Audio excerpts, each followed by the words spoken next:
Solana's many red flags. Solana is a $45 billion cryptocurrency and the fifth most valuable cryptocurrency in the world. I have no idea why, because when I look at Solana, all I see are red flags.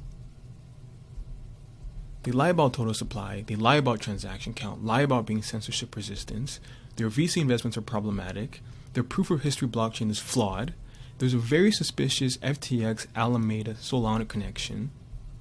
By the way, the Serum DEX, there's a risk of front running. I'm going to talk about this today. If you want to see more, there's an essay on my blog where I have all the links that I'm going to talk about today, different tables and charts, so make sure to check that out as well. Why am I doing this? I believe that cryptocurrencies and blockchain technology are two of the greatest forces for improving the quality of life for humans. But too much greed and too many scams are scaring away people from seeing the benefits. I plan to spend the rest of my life building and teaching in this space to spread these benefits with others.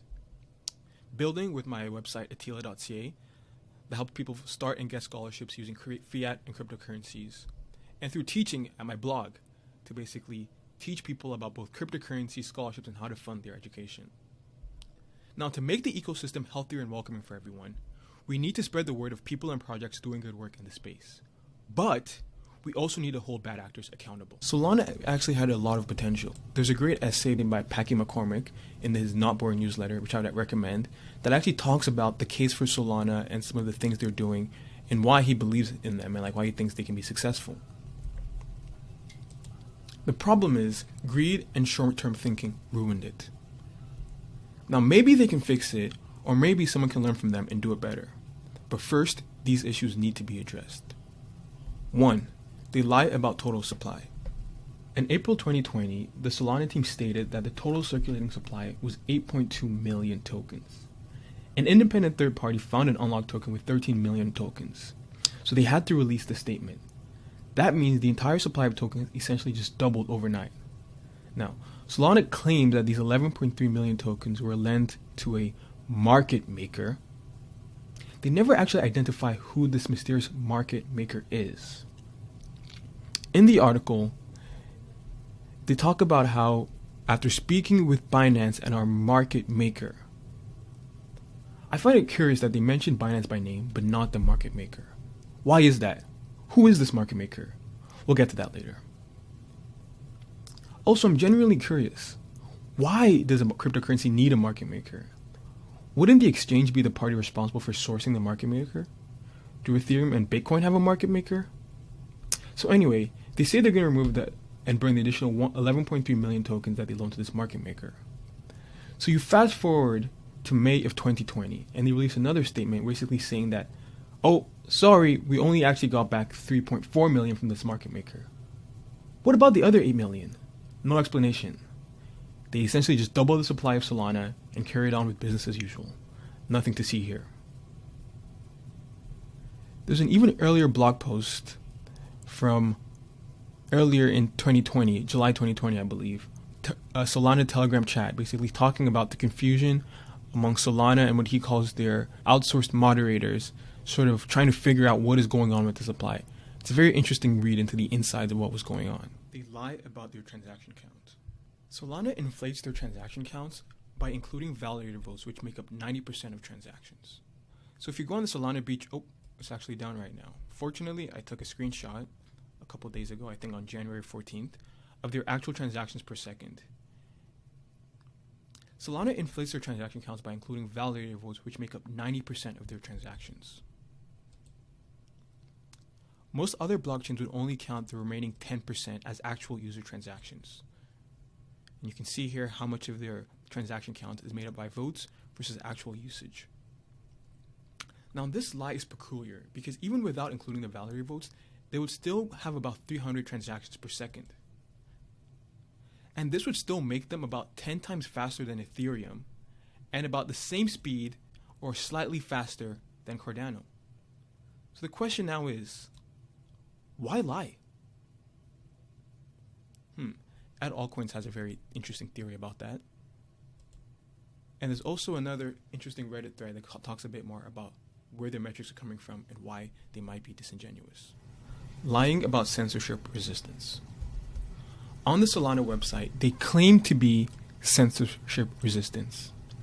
Yet in Solana's GitHub readme.md, they have a disclaimer which says you can't use their website, you can't deploy, integrate, or use the blockchain if you live in any of the countries that have been comprehensively sanctioned by the United States governments. Here's a list of all those countries that are on this list. So if you live in any of these countries that have been comprehensively sanctioned, so not all of them, but some of these countries, you can't use the blockchain protocol. If you take a look at the git blame, which basically shows when it was added, and the pull request for adding this, there's absolutely no context given on why a blockchain would need such a disclaimer. I've tweeted the commit author about why he added this disclaimer. So far, no response. Compare this to the README for Bitcoin. Compare this to the README for Ethereum. No such disclaimer here. Even compare it to the README of a blockchain run by a for-profit company, Binance Smart Chain, and there is no such disclaimer there either. I know from talking to many people in the crypto space that most people will probably gloss over this disclaimer and say, well, I don't live in any of those countries. Who cares? Why do I care? But the inclusion of this fine print cannot be underestimated. I'm not even going to go the political route and talk about, and I'm going to just I'm not even going to get all political, and I'm going to completely sidestep the debate on if countries should be sanctioning regular citizens from other countries. I'm sure some countries have their own reasons. But purely from a strategic perspective, building a blockchain on a protocol that tries to exclude people based on the country they're from is a fatal flaw. A blockchain is supposed to be a decentralized technology, like the internet. Once you start picking and choosing who can join the club, it's a big club and you ain't in it, you've already lost. The seemingly inconspicuous detail shows me that the core foundation of their protocol is completely flawed. Finally, the very first page of the Solana white paper is a 2-paragraph legal disclaimer. I've read many academic and cryptocurrency white papers, and I've never seen a legal disclaimer on a white paper before. Why does a blockchain white paper even need a legal disclaimer? If you enjoyed this video or essay, please consider giving a tip. You can tip in Ethereum or Binance coin, and the link to do so is in the description. It helps me make more essays and videos like this, and I would really appreciate it. Thank you. Their VC investments are problematic. There's been a lot of debate, and you can see some of it here, on if venture capitalists are net positive for the Web3 ecosystem. I think it can go both ways, and I think Tom Shaughnessy has a great thread on how VCs can invest in Web3 in a good way. Solana has decided to ignore all of these best practices and raise VC funding in the worst way possible. In March of 2020, Solana had an ICO where it sold 8 million tokens for 22 cents each and raised $1.8 million. As of today, January 14th, that's about a 669 return on your investment. That sounds great, right? Until you realize that they've already raised at least 36% of the total supply before that date. And for comparison, they raised 1.6% of the total supply in their public auction on CoinList. So you can see a breakdown I did here of their financing history, and you can see the ratio of the different financing rounds. The small sliver of orange right here, that's the only piece that went in a public auction. In June of 2021, Solana raised $314 million in another private fundraising round. Reading this press release, you're confronted with another list of red flags. The biggest red flag is that they only mention the amount of money that was raised, not a word about how many Solana tokens were sold. It's like when startups announce how much money they raised but don't mention the valuation. Probably because these tokens were sold to investors at a steep discount to the current market price, and they don't want people to know how many tokens were sold to investors. Next, we've already seen that Solana is very centrally owned, like this graph shows you right here. This sale just further centralizes an already very centralized token. 3, there's no clarity on if there's a lockup period for any of these investors, and if there is one, how long is this lockup? How do you know they won't just dump it all on retail investors? The next red flag, why are they even doing a private sale anyway? It's extremely suspicious that a company that already has a cryptocurrency and has already done an ICO would raise another round of funding to a private group of investors instead of just selling those tokens to the public. Compare this to the Sushi Schwab's proposed venture capital raise. The entire conversation was completely transparent, and you can sort of see in different venture capitalists make the case for why they should be allowed to invest. They ended up not going through with the deal, probably because they realized that if these venture capitalists really wanted to invest in them, they should just buy it in the public market like everyone else. Solana should take notes. Solana's proof of history blockchain is flawed. One of the reasons why Solana has such high transactions per second is because it uses a consensus mechanism called proof of history.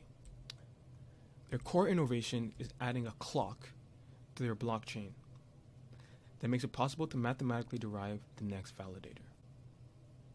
The problem with this method is that since you can mathematically derive the next validator, anybody can know who the next series of validators are. So if you want to DDoS attack the network, you only have to attack one node as opposed to 51% attacking the entire network. Justin Bones has a great thread which basically explains this really well. Grayscale also identified the same risks in their white paper about Solana. This is one of the reasons why the network has suffered an outage 3 times in the last 6 months. And this means that such outages will keep on happening unless they change the very core of their blockchain consensus mechanisms. There's a couple of very interesting Reddit threads as well, which go into this in a bit more detail. Solana's lack of academic research is worrying. I'm skeptical about Solana introducing a completely new approach for consensus mechanisms that are barely being used by others. If proof of history is so great, why are so few people using it? Not only are few people using it, barely anyone is researching or citing proof of history. If you search proof of history on Google Scholar, these are the results you get, and as you can see, only the first result has anything to do with proof of history. Compare the Google Scholar results for proof of work. You want to look at the number of results and the number of citations in the different papers. To proof of stake. Again, look at the number of results, 16,000 results, 92 citations, 906 citations, etc. And compare that to proof of history, which only has 385 results, and the key white paper only has 8 citations. Also note that in the Google Scholar results for proof of history, the only result that has anything to do with blockchain and consensus mechanisms is Solana's white paper. All the other results and topics on the first page have nothing to do with the blockchain. They refer to proof of history in the social science sense. You can see this chart I made here that looks at the number of results you get for proof of work, proof of stake, and proof of history. And you can also see the most cited paper citations. So when I did this result on January 14th, the most cited paper for proof of work had about 1,200. Proof of stake also had about 1,200. And Solana's white paper only had 7 citations. This matters for 2 reasons. First, the lack of academic interest is an indicator that researchers in this field don't find the ideas proposed in proof of history worth researching any further. If implementing proof of history would make your blockchain better, you would make a lot of money, which makes implementing it low-hanging fruit, because someone has already done the research and written the code for you. The other problem can be best described by Linus's law. Given enough eyeballs, all bugs are shallow. What this usually means is that if enough people are looking at a certain code, eventually security and quality issues will be discovered. Considering how much money has been lost to hacks and smart contracts and blockchain protocols, you want to have as many people as possible reviewing your blockchain design and making it better.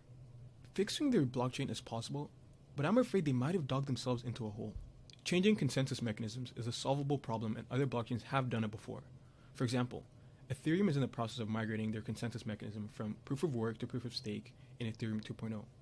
And even the new Ethereum proof of stake beacon chain has a similar problem, where block proposers are known in advance, which also makes it susceptible to being DDoS attacked. However, that chain hasn't been merged yet, so it's still in testing. Solana, on the other hand, essentially shipped a beta testing product that is now worth $45 billion and does $2 billion a day in volume. Although there's a precedent for changing consensus mechanism, I think the Solana team has dug themselves into a hole by becoming ideological and overemphasizing their proof of history technology. Solana could have taken a more technology-agnostic approach, similar to Ethereum's open roll-up-centric approach. And they explained that in their Vitalik Buterin's Endgame essay as well, and said, we're going to try proof of history, but if a better method comes along, we'll switch to that instead. Then they could have got themselves some flexibility and permission from their community to switch to a different mechanism. Instead, Solana has promoted their proof of history innovation so aggressively that if they change their consensus mechanism now, it would be admitting that proof of history is flawed, and many people in the community might lose confidence in Solana's technical decision-making ability. There's a suspicious FTX, Alameda, and Solana connection. Sam Bankman-Fried, commonly known as SBF, is the founder of FTX, the world's third largest cryptocurrency exchange. SBF also owns 90% of Alameda Research, a crypto investment company. Alameda invested in Solana during a $314 million private fundraising round we talked about earlier, and is the single biggest recipient of Tether, an unbacked stablecoin. This means that the same person who owns a major cryptocurrency exchange and has the ability to see their users' trades also owns an investment company that can invest in those same cryptocurrencies, and is potentially the same market maker for one of the world's largest cryptocurrencies. And by the way, all of this is being funded by non-existent money. To put in context how big of a conflict of interest this is, imagine if Robinhood, the popular stock trading app, also owned a market maker and hedge fund, Citadel or Melvin Capital in this case, and could see their own users trade and front run using money they got directly from the Federal Reserve. Actually, you don't have to imagine. This is what the entire Wall Street Bets Reddit, GameStop, Robinhood, Citadel situation was allegedly about. Some people think front running was also involved here, and it's illegal. And Citadel has actually already been fined for front running before. Side note, Alameda is also a market maker. And while I have no proof, my guess is that Alameda is Solana's mystery market maker we talked about earlier. Now, time will tell how this type of activity will be regulated in the cryptocurrency markets, but we can get a sense of what will happen to Solana by looking into FTX and Alameda's history. The history of FTX and Alameda. In November 2019, a lawsuit was filed against FTX Trading and Alameda Research for manipulating the price of cryptocurrencies and the sale of FTX token FTT. Now, the case was dismissed with prejudice, and CoinGeek has two articles that cover a lot of these similar points in a lot more detail. CoinGeek mentions that the dismissal usually means the plaintiffs were paid off, and that another lawsuit was filed with the SEC accusing FTX and Alameda of paying off plaintiffs and then claiming the case was without merit. Now, I couldn't find any evidence of the SEC suit, and since the case was dismissed without prejudice, I'm not alleging any wrongdoing. But it's still interesting to see what the lawsuit says. Now, there are multiple allegations in this lawsuit, but the two I want to focus on are the manipulation of cryptocurrency prices and the private sale of FTT tokens. These two are the most relevant to what I think will happen with Solana. In page 11 to 17, FTX and Alameda are accused of manipulating the price of Bitcoin through activities like pump and dumps, bards, spoofing, and other forms of market manipulation. Page 59 highlights how FTX tried to manipulate the price of Bitcoin on Binance, but Binance's use of an index price instead of a futures price prevented them from doing so. In page 43 to 45 of the lawsuit, they allege that FTX sold its own cryptocurrency FTT to investors in a private sale at a steep discount of 16 cents. They then sold the FTT to the public for 80 cents, 5 times more than what they sold to investors. I give all this context to show that we can see there's a precedent for FTX allegedly manipulating the price of cryptocurrencies and fundraising a cryptocurrency in a private market sale and then selling it to retail investors at a high markup. I think we might be seeing history repeat itself with Solana. Present. FTX, Alameda, and Solana. Since the events in 2019, FTX and Alameda are in a position to pull the same thing again, but this time they can do it even more effectively. Here's why.